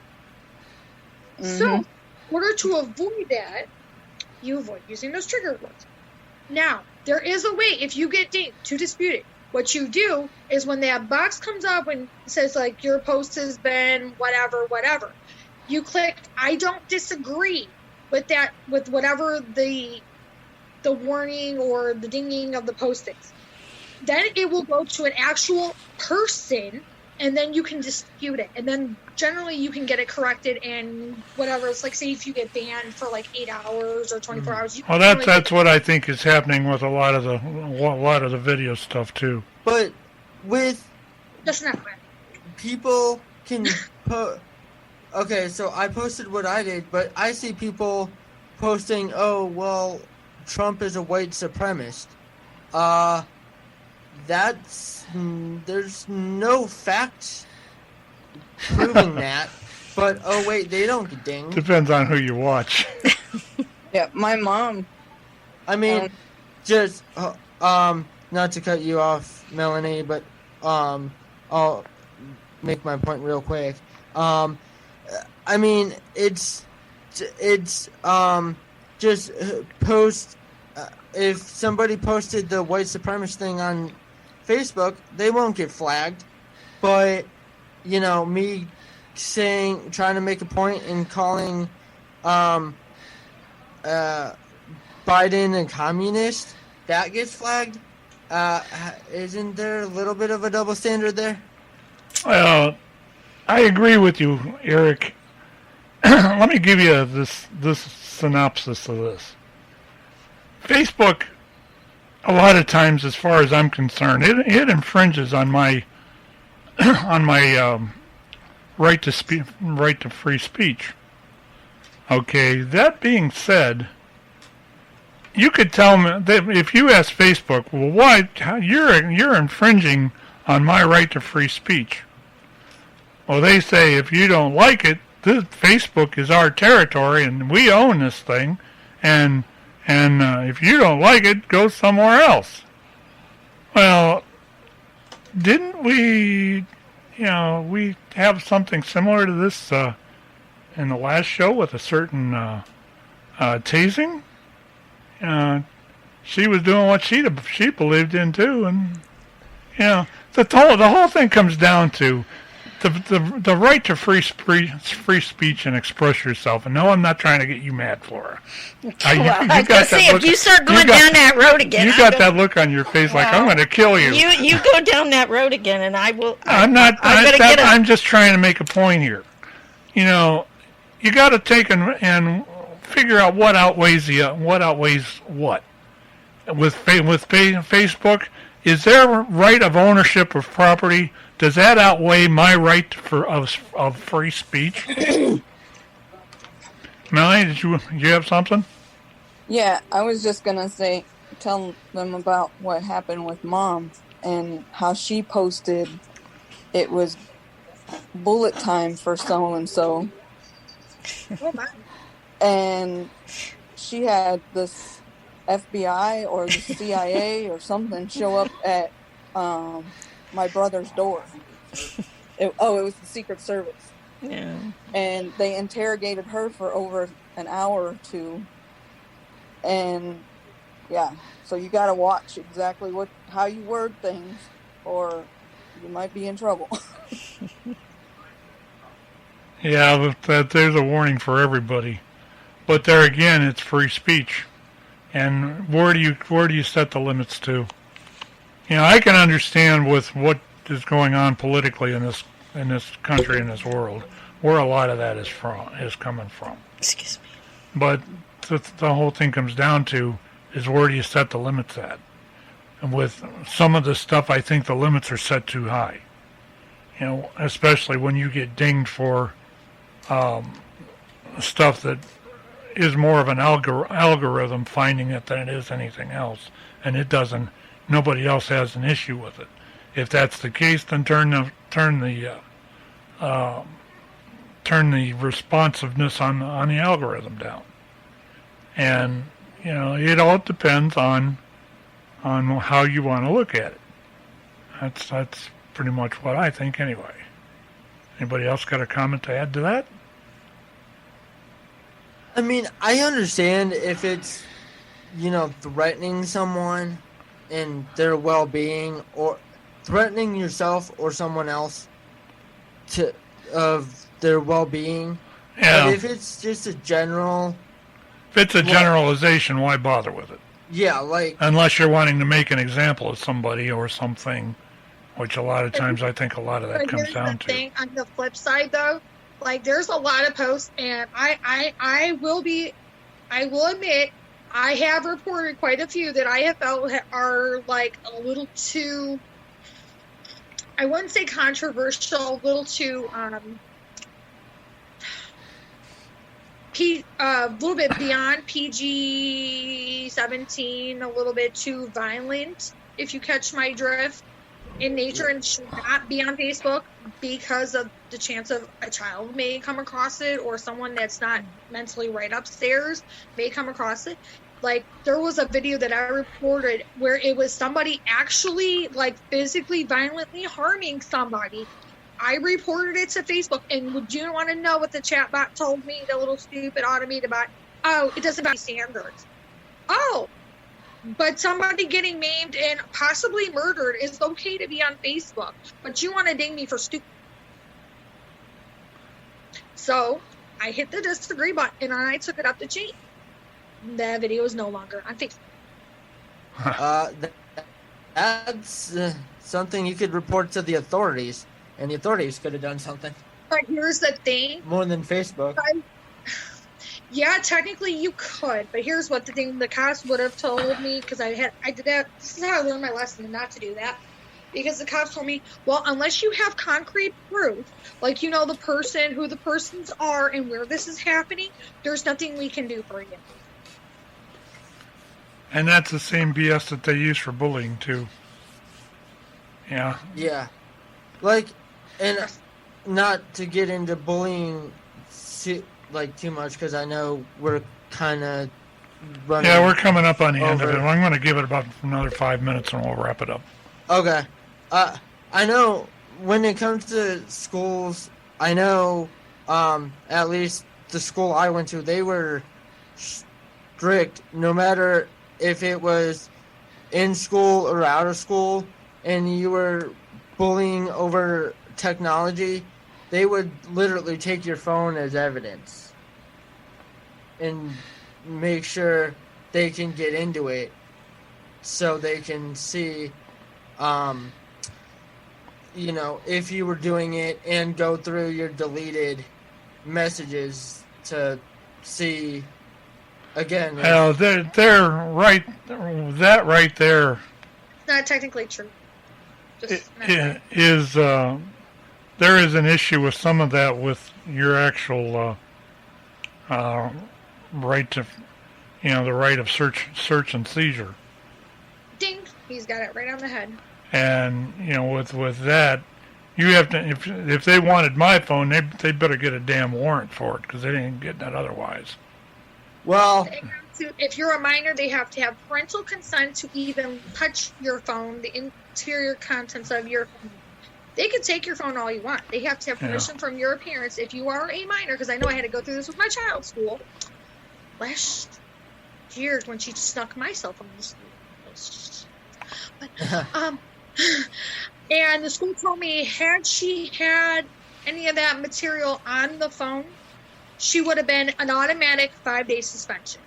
They don't play. Mm-hmm. They have a zero tolerance policy, and that's CMSD school-wide. That is 90% of the schools out here in the Cleveland area. There is a zero tolerance for bullying, whether it's in-person bullying or through technology. Yeah. Make you sign a contract right at the beginning of the year. I will not do da-da-da-da-da-da-da. It's called the bully-free promise. But aren't they, when you sign that and your... and your parent has to sign it too. Not just the child, the parent too. But does that give them, if you as the parent sign it, doesn't that sign over the right for them if they're reported over as a bully? Doesn't it give them the right to the school resource officer or whatever to search the phone? Because they still have to have consent. Okay. Yeah. I know these things. I have a 13-year-old and a 9-year-old. Trust me, I know these things. Okay. Okay, I think at that point, we can go ahead and put a wrap on this. I want to thank everybody that's listened this evening. Sorry we had the technical glitches there at about the halfway point, but what a show this was. We keep getting better and better. Sorry I was so late to the game. Oh, that's fine. Thanks for coming in and joining us. It was, and it's been an interesting evening. When you sit on to do a show like this, you start off thinking, well, it could go all right, but then again, it probably won't.